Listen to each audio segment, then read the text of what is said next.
నమస్తే అండి. నేను మీ రాంపురుష్ నిహాన్, ఆస్ట్రో న్యూమరాల్స్‌ని. అందరూ ఎలా ఉన్నారు? ఈరోజు గంగోత్రికి వచ్చానండి. అమ్మవారిని దర్శనం చేసుకున్నాను. నేను కోరుకుంటున్నది కూడా ఒకటే. ఒక మంచి అవకాశం అనేది తులారాశి వారికి కల్పించారు. వారికి ఈ సంవత్సరం నుండి మంచి అదృష్ట యోగం కలిగే విధంగా చేయమని నేను అమ్మవారిని కోరుకున్నానండి.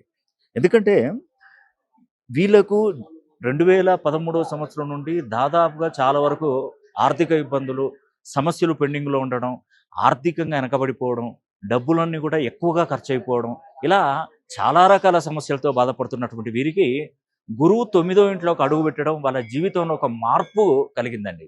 నేను ఈ గంగోత్రి అమ్మవారి ప్రాంగణంలో నుండి చెప్తున్నానండి. ఇక నుంచి వాళ్ళకు రైట్ టైం మొదలైంది. కౌంట్‌డౌన్ స్టార్ట్ అయింది. ఇంకా చూసుకోండి.